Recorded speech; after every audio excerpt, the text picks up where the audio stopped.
Welcome back to Raw Sports Talk. I'm Chris, your favorite stat reader, and we have the White Sox hosting the D-backs, and the D-backs are minus 126 on the money line. The White Sox are plus 104. The over-under is 9 runs. The D-backs laying a run and a half on the run line are plus 128, meaning if you bet them that way, they got to win by 2 or more. And the White Sox getting a run and a half on the run line are minus 157, meaning if you bet them that way, they win this game outright, you'd win. They lose by 1 run, you win. Now, these are the overnight odds. They're going to change the closer we get to first pitch tomorrow.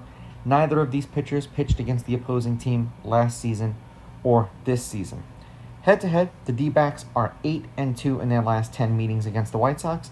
The road team is 6-4. The favorite is both 6-4 on the money line and 6-4 on the run line, meaning when they win by multiple runs. There's only been one run game in their last 10 meetings, and that was a game that the underdog had won. The over is hitting their last 2. The over is 6-4. And at 9 runs, the over is 5-4-1. 1 through 9 for the D-backs: Carroll, Marte, Perdomo, Naylor, Suarez, Gurriel, Smith, Thomas, and Herrera.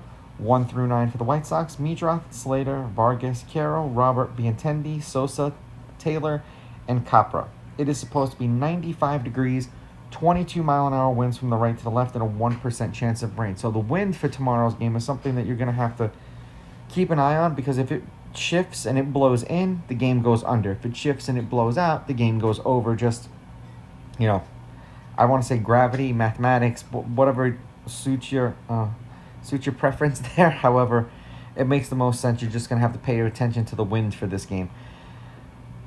For Rodriguez, they are 2-3 as a team. The D-backs in his last 5 starts, he's averaging 4 1/3 innings pitched, 6.4 hits, 3.6 runs, 3 of which were earned, 3.8 strikeouts, 1.8 walks, 0.8 home runs. He's given up 1 in 3 consecutive starts, 80.6 pitches per game, 19.1 pitches per inning. That's a law of averages over his last 5 starts.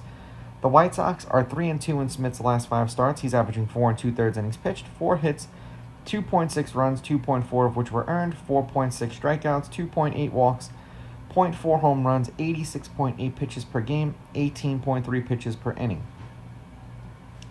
The D-backs versus righties: 5.4 runs per game, 259 batting average, and 6.2 hits.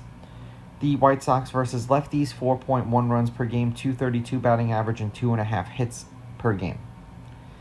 The D-backs are The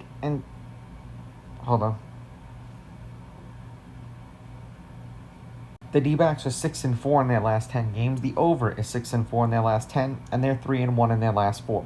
14 runs, 22 runs, 8 runs, 6 runs, 9 runs and a win, 14 runs and a win, 5 runs and a win, and then 2 runs and a loss today. That's how many runs they scored. The White Sox are 2-8 in their last 10. The over is 5-4-1. The under has hit in the last 3 games that they've played against the Blue Jays. 14 runs. Oh, wait. This counted their doubleheader game several times. So let's just do the last 4 games that they've played: 14 runs, 8 runs, 8 runs, and then 6 runs. 6 runs and a loss, 7 runs and a win, 1 run and a loss, and then 4 runs in a win.